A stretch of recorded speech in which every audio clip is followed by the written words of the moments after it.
Dear Nintendo, Dude! Why did I wait so long to play Breath of the Wild? No, seriously, I only just got a Switch last month, but I forgot that you also released Breath of the Wild on the Wii U, which I totally own! Why did I forget that there was a Wii U release?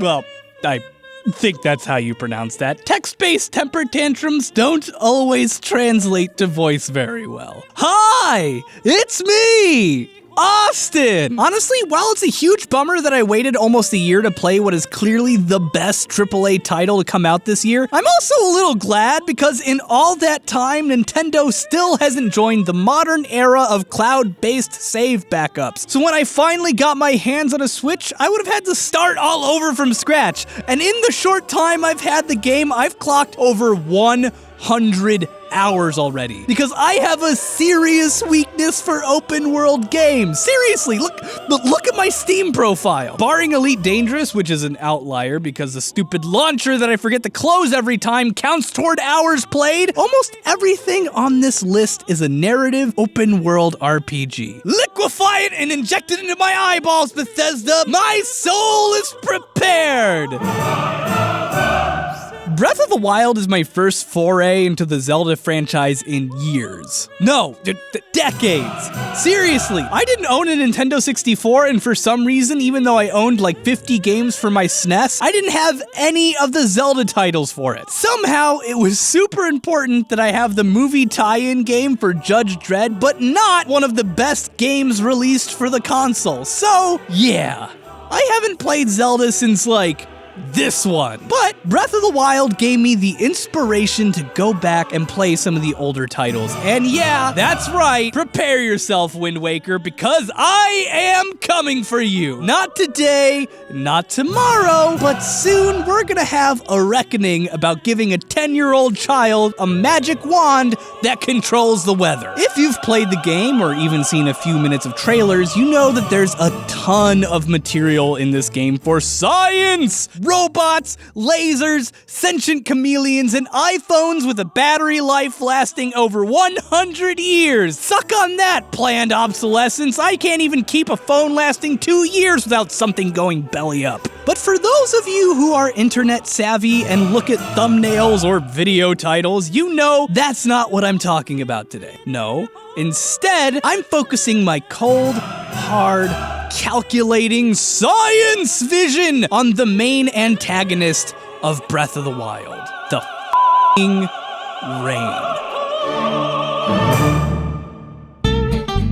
Ganon? Pfft, whatever, no problem. Bokoblins? Lionels? Who cares? No skin off my nose. When it starts to rain just before you've gotten to the top of a very stiff cliff face, and I'm on my very last little wedge of stamina, the climbing mechanic is just the most beautiful thing I've ever seen. I love it so freaking much. As someone who spent most of their time jumping sideways up the mountains of Skyrim and clambering into obscure corners of World of Warcraft, I adore that a huge, beautiful open world caters to my obsessive drive to explore by letting me go literally anywhere. Hyrule better settle in because I'm not rescuing any princesses until I've climbed every frickin' mountain and spelunked every single cave. But then there's the rain, which makes it impossible to climb by making surfaces slick. Why does it seem like it's always raining here? Hey, Nintendo, just let me climb. But while it may seem excessive if you're an accomplished climber like me, I can't take it as granted that the seemingly constant rainy weather is actually that ridiculous. I am, after all, a scientist! So instead of crying like a little baby, I spent several days, over 50 hours, gathering and extrapolating data for a video on a video game that will be only 16 minutes long. Let's do this! Originally, I didn't actually want to uncover the answers of the rain all that much because I was convinced that the absurdly extreme climate conditions of Hyrule would have disastrous consequences. Huge frozen tundras right next to a desert, right next to temperate marshes and grasslands, right next to a freaking volcano that's so hot that you just straight up burst into flames even if you're nowhere near the ground. I was convinced that Hyrule would be a crater caused by excessively powerful volcanoes and hurricanes made of death, but I'm getting ahead of myself. In order to even know what effect these vastly different climate zones have on one another, we need to know how big Hyrule even is. And while that may seem like an unanswerable question, since there's approximately 1 billion different estimates out there, ranging from the absurdly huge 360 square kilometers to a respectable 61, and while I was tempted to just use one of these numbers out of sheer laziness, I wouldn't be me if I didn't throw out the rule book and find my own answers. Impossible, you say? Ha! Nope! In fact, I think I have the most accurate measurement of Hyrule's size to date out of anyone. But why do I even need to know that? Because land area is incredibly important when looking at how winds, air pressure, and weather fronts and rotation works. We need to know how big Hyrule is so we can know exactly how cataclysmic the weather should be. And there is a way to figure out how large Hyrule is using my good friend trigonometry and the best minigame in the world, the parasail game, which means I'm gonna be hearing a lot of this song. Like, a lot. We can use this minigame to get an accurate measurement of Hyrule because the game actually gives your distance in meters. Using this, we can measure a line on the ground, use that line as a radius to create a circle, use that circle to create a pixel to square meter ratio, measure the pixels in a scale size map, and bingo, bango, bongo, you just got Hyrule size. Now, the problem is that you need a big measurement in order for this to mean anything. Just flying 500-ish meters isn't gonna cut it because scaling up that measurement to cover a huge country the size of Hyrule means that any errors or margins of wiggle room in your measurement are gonna get scaled up exponentially, which is gonna lead to increased inaccuracies. So ideally, we'd get measurements of over 1,000 meters. But in an ideal world, we'd get something even more awesome, like 5,000 meters. But how is something like that even possible? I present to you the flying machine.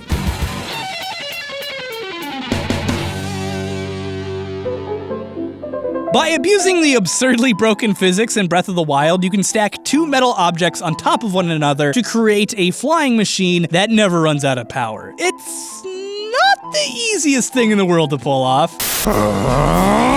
But after hours of perfecting the most useless skill on the planet, you can fly a flying machine to Ridgeland Tower, land it, start the minigame, reassemble it, take it as high as you possibly can, hit the invisible ceiling, and then it's just smooth sailing. Assuming you were smart enough to make some stamina recovering items. I had to do this twice. Once to measure the height of the ceiling, and another to actually do the long parasail. I needed the height because the minigame doesn't measure the distance over the ground you've traveled. It measures a straight line in 3D from wherever your feet officially leave the ground, meaning that it's measuring from 1,448 meters up in the air all the way down to where you land. If you want an appropriately accurate ground measurement, you need to know the height you start flying at so you can make a right angle and use the good old Pythagorean theorem to get the base of said triangle. At 5,117.9 meters of travel distance, therefore, you're looking at a ground cover of 4,908.7 meters. Using that to get the area of a circle, pi r squared, over a map of Hyrule and creating a pixel ratio and cutting out the land area, you get a size of Hyrule clocking in at exactly 70.97 square kilometers of travelable land, or 82.57 square kilometers if you count the ocean and outlying islands. That's actually not that far off from the 61 square kilometers from earlier, which strangely is listed as being able to fit 140 Vatican cities, which sounds impressive until you realize that the Vatican is freaking tiny. That's like saying Hyrule could fit 175 used car dealerships. Alright, so we got that out of the way. Next is to measure the temperature, all of it, which I did. I built an 8-point temperature scale and measured huge swaths of Hyrule in order to build a temperature map. The whole process was too boring and long to get into, but at the end of the day, I built a fairly accurate temperature map of Hyrule. Using this combined with the known size of Hyrule, I can immediately rule out several things. Hyrule is...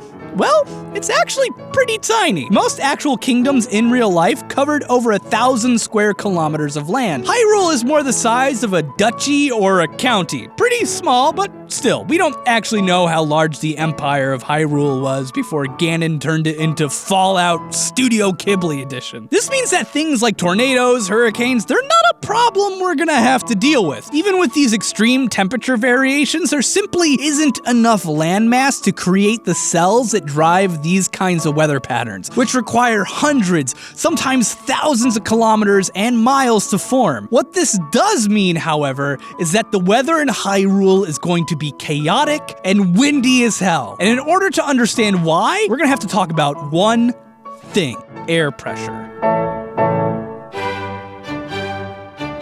Weather happens because of wind, and wind exists because our planet is heated unevenly by the sun. This happens because of a few reasons. One, the Earth is round and not flat, so as it rotates, one side is getting baked from all the sweet sunlight while the other half is covered in darkness. Now, when one area heats up more than another, a pressure disparity is created, since hot air expands and rises. When it expands, it creates a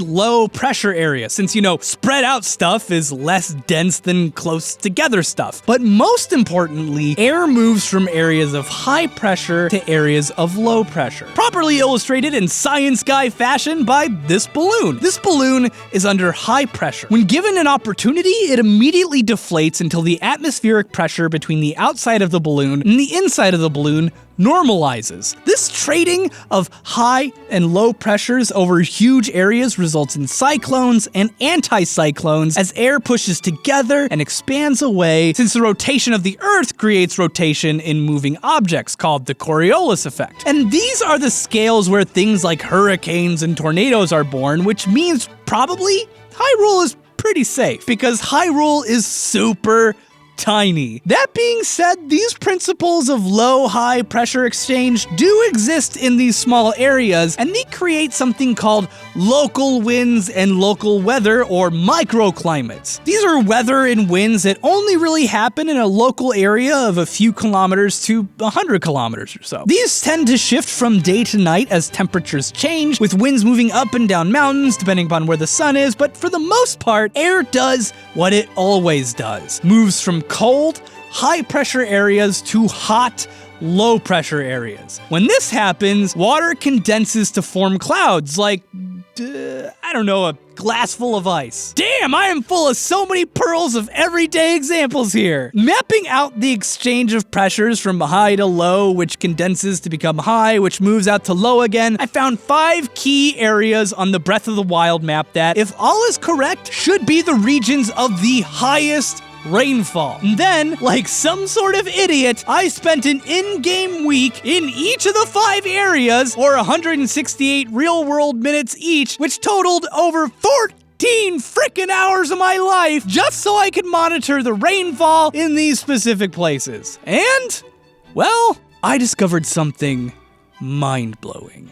The 5th area down to the southeast is a bit of an outlier, as depending upon where you are, it literally rains 24/7. But this makes sense, since this is a rainforest in a basin with cold air falling down from these mountains, joining with warm, moist air from the oceans. This area would be raining all the freaking time. The other 4 areas, however, are a bit more modest, ranging from 10.99% to 26.66% of total time being either rain or thunderstorms. On top of it, 85 to 100% of the days had rainfall, meaning it either rained every single day or almost every single day. And this is absolutely key. Not only is this totally believable based on the various pressure areas and how they'd interact with one another, this isn't actually a weird amount of rain. In fact, you don't even have to live near an equatorial rainforest to experience this much rain. What this means at the end of the day is that Hyrule is what's known as a temperate rainforest, a region in a temperate zone that isn't swelteringly hot, but gets an amount of rainfall expected of a lush rainforest region. And honestly, given the extreme regional temperature differences, we should count ourselves lucky that all we get is daily rains and we mostly don't get huge, terrifying wind gusts of 100 miles an hour. The only thing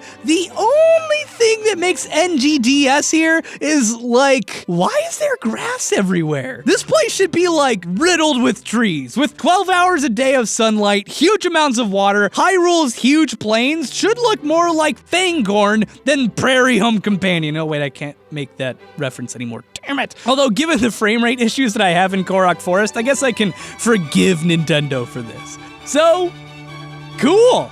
The seemingly constant rainfall actually makes a lot of sense when you look at Hyrule from above. That's kind of awesome. Looking at it this way makes me way less annoyed at Nintendo for irritatingly interrupting my ability to climb to the top of whatever nonsense I happen to see that I must climb. It also makes the weather feel like an intentional choice of theirs. Like someone there really knew what they were doing when they plotted out the different regional biomes. So, cool. I guess we'll just end it right there. Awesome. Sincerely, Austin. P.S.